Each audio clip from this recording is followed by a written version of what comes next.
Welcome to the Bluegrass Podcast. Today we're talking with Jody Dahmer and Dr. Mariah Corso about Beargrass Thunder, their community garden resource and seed bank. A quick show note before we begin. There's a little bit of a problem recording the first minute, so we jump right into it today.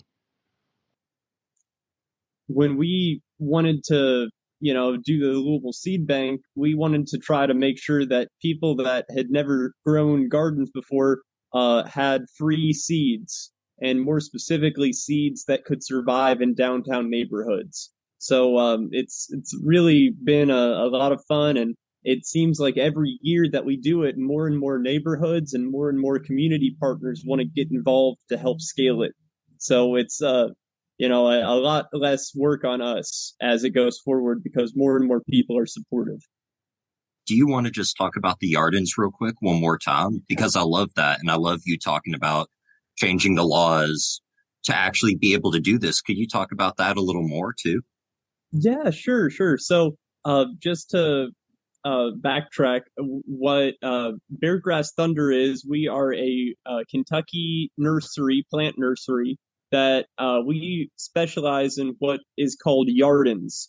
So being able to grow food or flowers on previously mowed grassland. Mm-hmm. And before in Louisville, up until March of 2022, for about 90 years from the 1930s onward, it was actually illegal in the city of Louisville to grow a garden higher than 10 inches tall.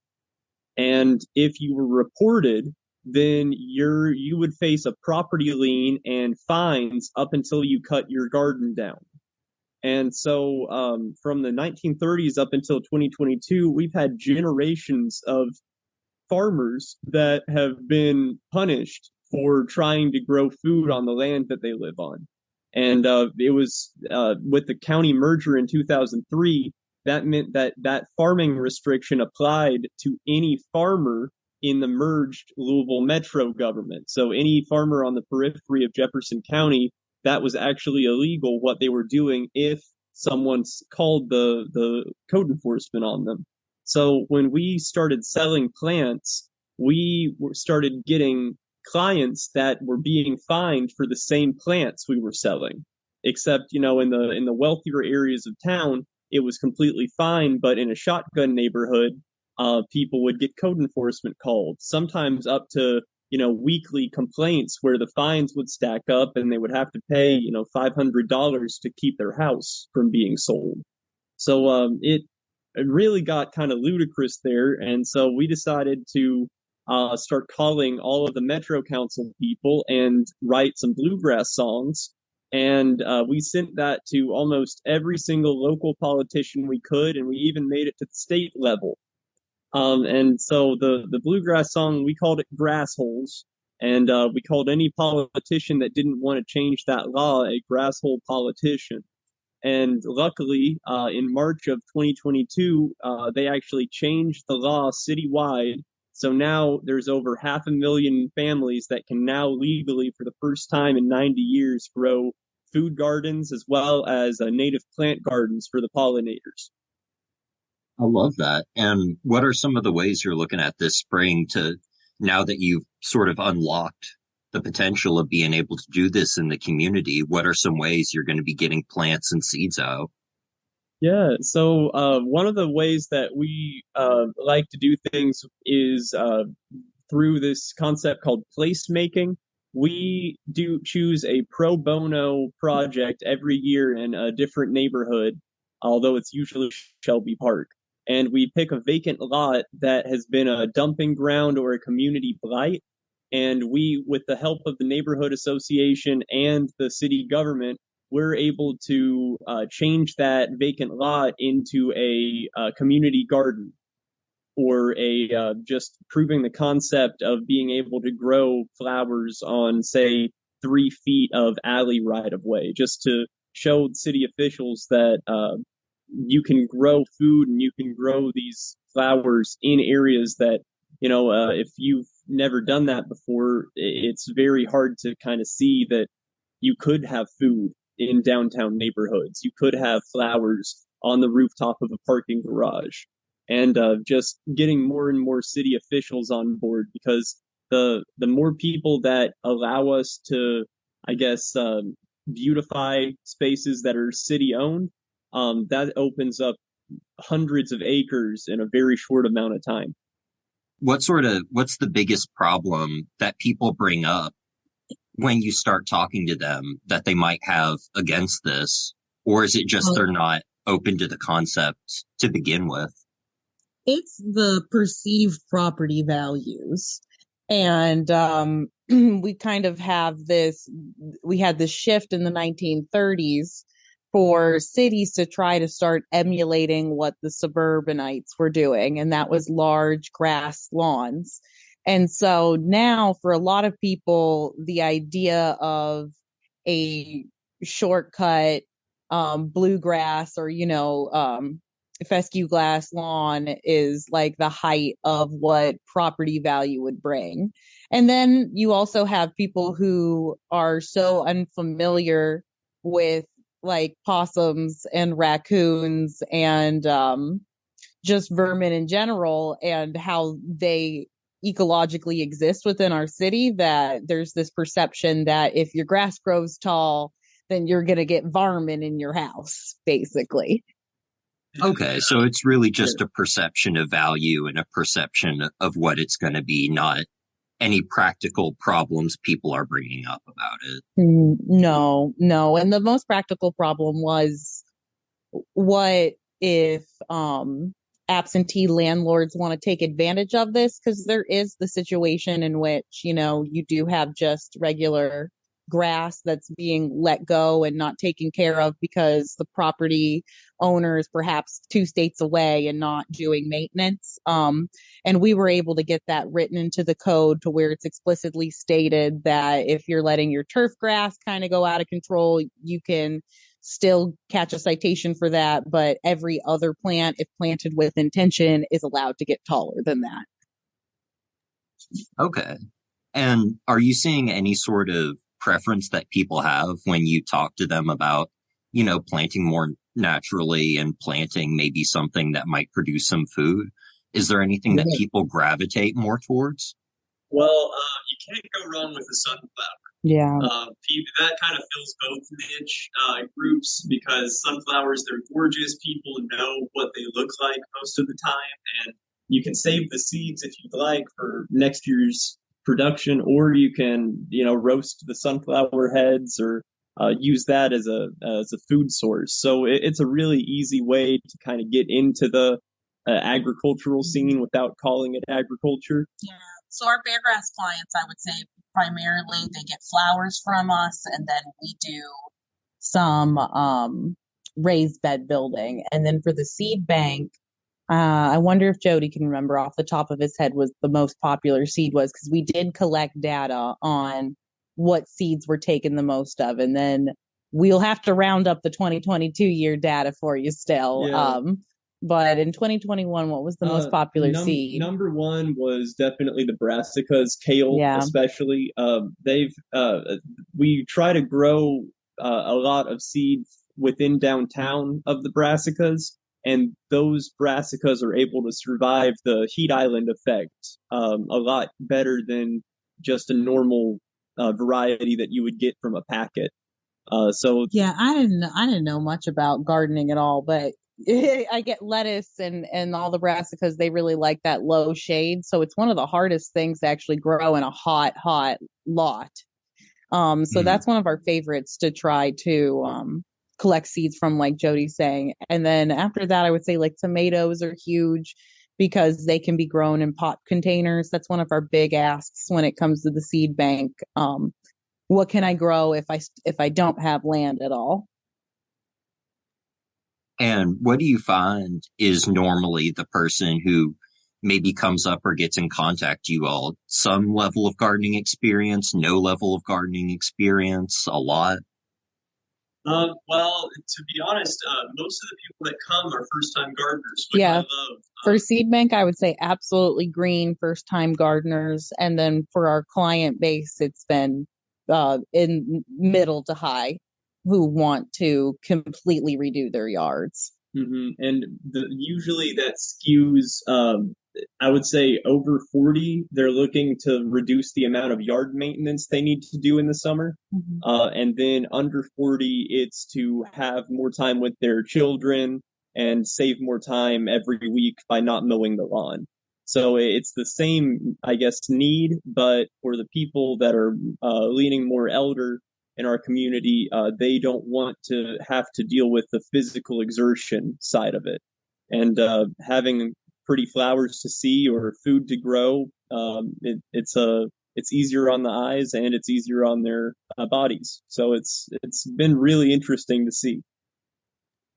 Well, and it's encouraging to hear about a lot of new people too coming to the seed bank who maybe you're getting in for the first time and will help it spread. Yeah. Our dream is to incorporate the library system to be able to have potentially a seed bank close by to almost every neighborhood in the city. That's why right now, I'm like, we're really proud to be able to give all those seeds away for free, because if you are a first time gardener, I feel like cost is like a big thing when you're trying to get into it. Once you have all the pots and the seeds and the spades and the this and the that, you kind of have sunk your cost in, and at that point you're going to be saving money making food. But I do think that's an intimidating factor for first time gardeners. So we love that we're able to offer like what would be $4 or $5 seed packets in a grocery store for free. And that way, if the seeds don't grow, there isn't this monetary loss for the new gardener. They can just come back and try again, because when it comes to the urban environment, there's a lot of reasons that the plant might not grow that has nothing to do with the person's alleged or green thumb or not. And it takes a little bit of the choice out, I think, for some people, like you're talking about with the sunflowers, just giving them a good place to start. Exactly. There's a lot of variables, like Mariah was saying, but what's been really interesting is now that more and more people are starting to grow their own food or grow their own flowers, we're starting to see other governmental policies that might need to change in the very short term to encourage the farming even more. So, like for instance, in Smoketown, we are right next to Beargrass Creek, and for the past 30 years or so, the way that the city officials reduce the mosquito population is by pesticide fogging almost every block. And if you're trying to grow food and flowers, and that's sorry to interject, that's to prevent West Nile. Yeah, and when you're killing all of the bugs and the pollinating insects within an entire neighborhood, a lot of times people don't have the best crop yields because those flowers that they're growing aren't actually getting pollinated to turn into anything. So it's a reactionary, solution to a problem, which is the high mosquitoes in the West Nile, that could be solved with longer term solutions. Mitigating standing water in places, cleaning Beargrass Creek, because that'll restore the ecological amount of like frogs that are kind of in the city, and stuff like that, to reduce mosquitoes instead of just blanket fogging every year. But if there's no other option for the government to take, they're going to fog. But it's important that as we move the zeitgeist, we realize that farming in urban cores can be important too, and maybe fogging isn't the best.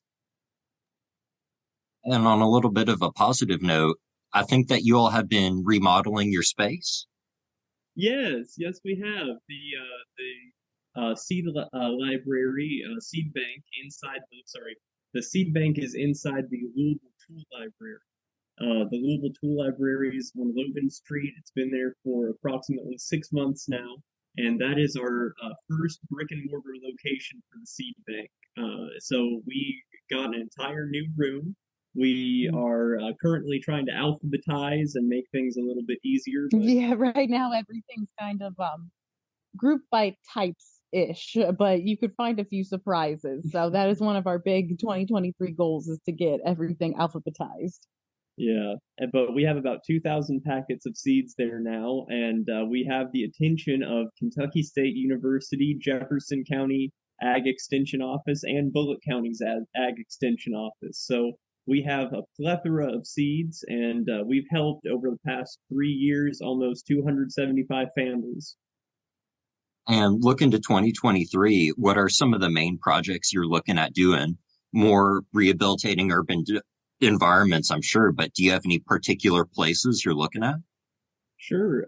So we like to focus on some of the major roads around the urban neighborhoods. And when I say urban neighborhoods, I'm usually talking shotgun neighborhoods, the very closely together, small, kind of patchwork quilt areas where there's a lot of people living in a small space.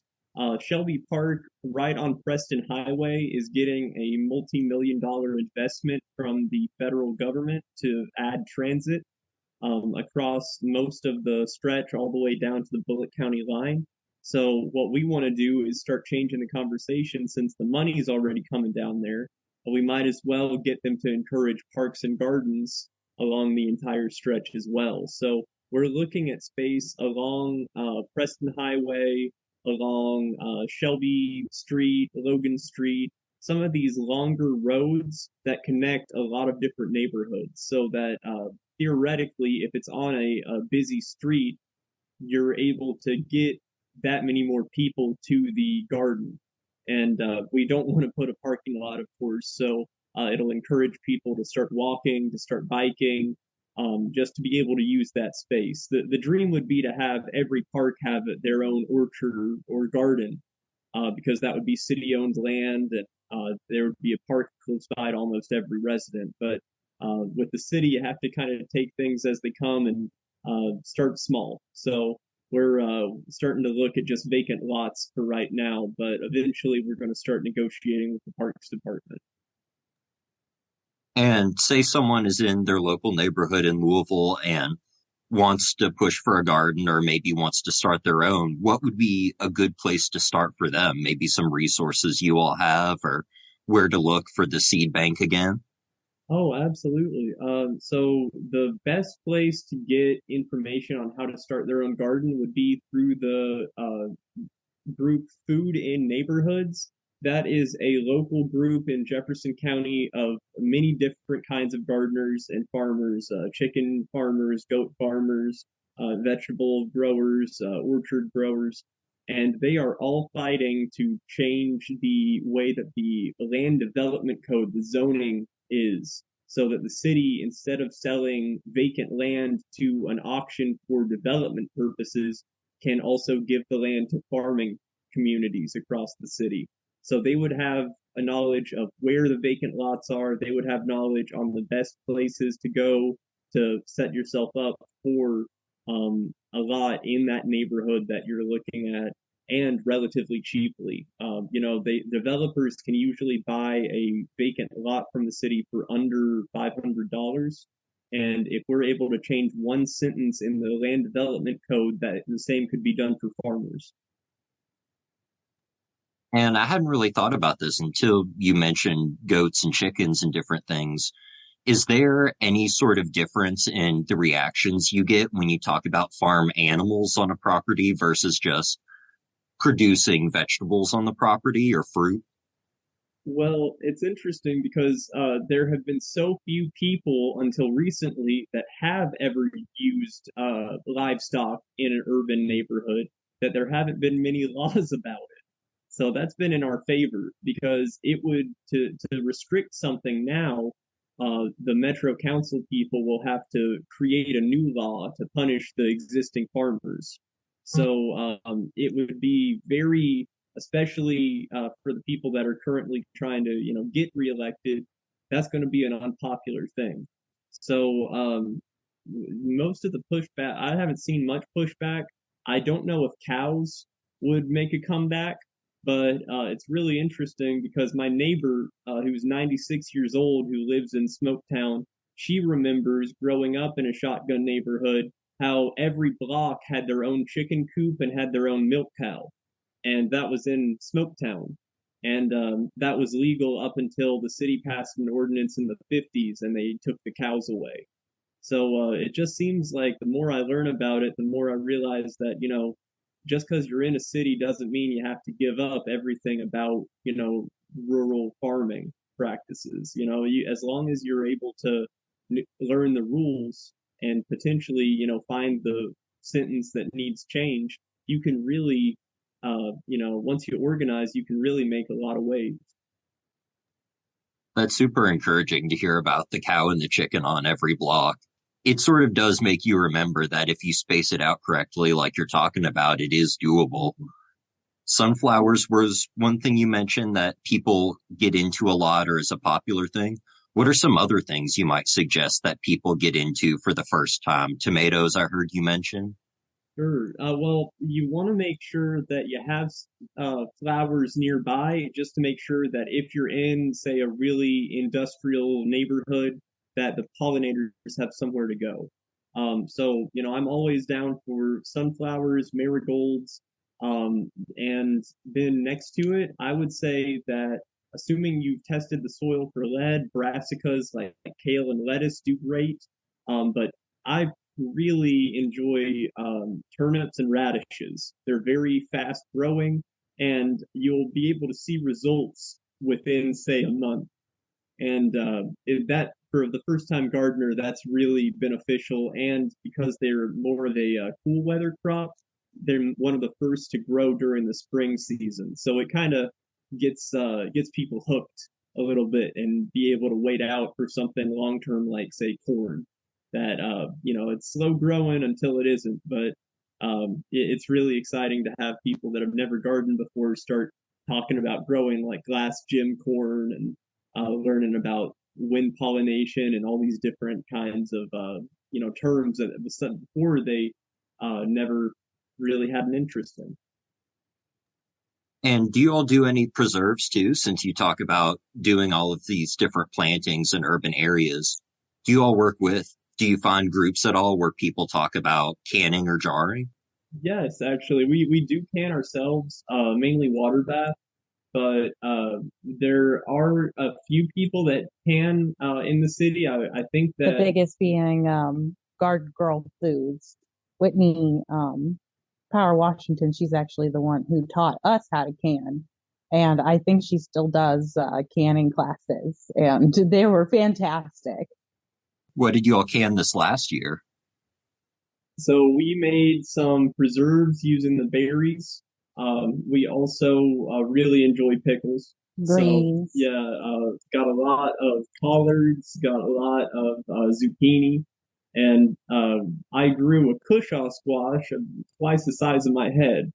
And that was in a tiny little shotgun lot. So, I think that if I can do it in Smoketown, you can do it anywhere.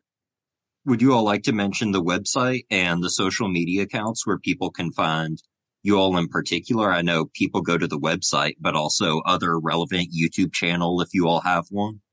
Sure, sure. So we're Beargrass Thunder. You can find us online at beargrassthunder.com.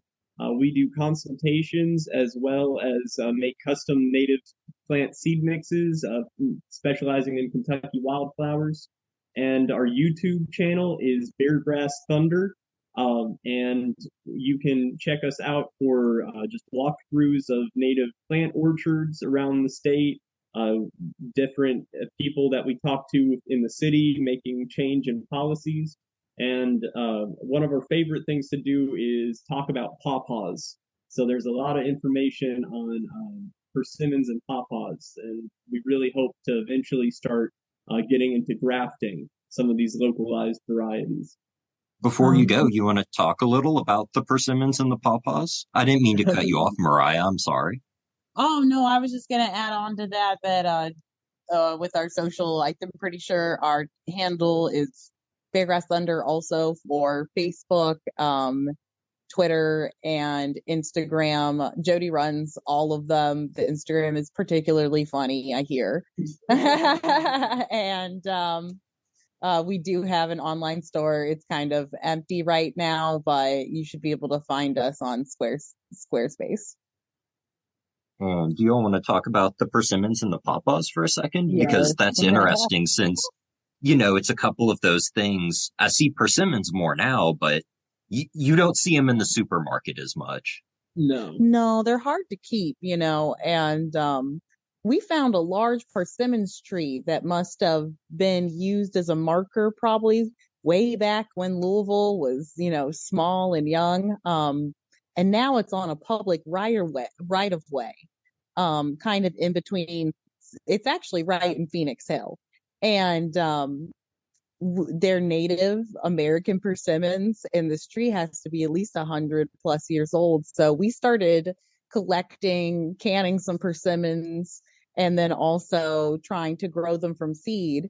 And we do the same thing with pawpaws every year. We get pawpaws we take a trip out to KSU. They have the only pawpaw orchard, I think, in America. One of the best pawpaw research orchard in There we America. go. They have over 60 different cultivars, and they've been researching pawpaws longer than almost any university in the U.S. So it's almost like taking a trip to a candy store for me. I just love looking at the different varieties. Yeah, so we do our best, and we grow all of our persimmons and pawpaws from seed. And we also do the same. We're out of stock right now, but we do the same with spice bush, and there's one other native bush that we're really big into, and I can't think of it, but yeah.